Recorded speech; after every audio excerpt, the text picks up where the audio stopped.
We provide you the platform to turn your dreams into reality. Give wings to your aspirations with KR Mangalam University. America और Iran के बीच में भले ही 2 हफ्ते के लिए ceasefire का ऐलान किया गया हो, लेकिन जिस तरह से ईरान के तेवर तल्ख है, उस पर हॉर्मुज पर संकट बरकरार है। और अब ऐसे में सवाल उठता है कि क्या हॉर्मुज स्ट्रेट फिर से खुलेगा? क्या ईरान भारत के लिए अपने दरवाजे खोलेगा? क्या भारत में गैस और तेल का संकट खत्म होगा? इन सवालों के बीच में लगातार संशय के बादल बने हुए हैं, क्योंकि हॉर्मुज स्ट्रेट में अभी भी कई जहाज फंसे हुए हैं। लेकिन अब इस स्थिति के बीच में भारत ने अपना प्लान बी तैयार कर लिया है और सरकार अब भारत के लिए तेल और गैस की आपूर्ति को पूरा करने के लिए एक दूसरे देश का सहारा ले रही है। तो कौन सा है वो देश और क्या है भारत सरकार का प्लान बी? कैसे देश में खत्म होगा तेल और गैस का संकट, जानते हैं इस रिपोर्ट में। दरअसल पश्चिम एशिया में जारी संघर्ष से ऊर्जा आपूर्ति पर पड़ रहे असर के बीच में भारत के पेट्रोलियम और प्राकृतिक गैस मंत्री सीधा कतर पहुंच गए हैं। वो 2 दिवसीय यात्रा पर है।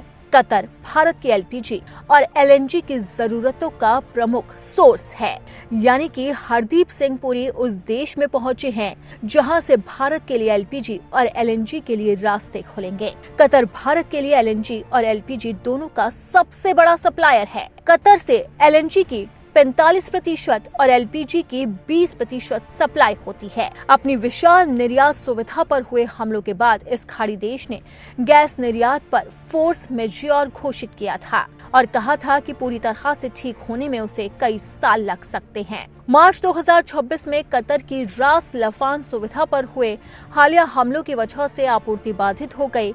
इन सब के बीच में भारत ने एक बार फिर से कतर से आपूर्ति सुनिश्चित करने के लिए बातचीत बढ़ाई है और यही वजह है कि पेट्रोलियम मंत्री हरदीप सिंह पुरी खुद कतर पहुंचे हैं। कतर पहुंचने पर भारत के राजदूत विपुल और कतर एनर्जी के अधिकारियों ने उनका जोरदार स्वागत किया। सूत्रों के मुताबिक पुरी ऊर्जा आपूर्ति बहाल होने पर भारत को प्राथमिकता देने का कतर से अनुरोध कर सकते हैं। पेट्रोलियम मंत्री का ये दौरा ऐसे समय में हो रहा है जब अमेरिका और ईरान के बीच में संघर्ष विराम की संभावनाओं के बाद खाड़ी क्षेत्र से ऊर्जा आपूर्ति बहाल होने की उम्मीद जगी है।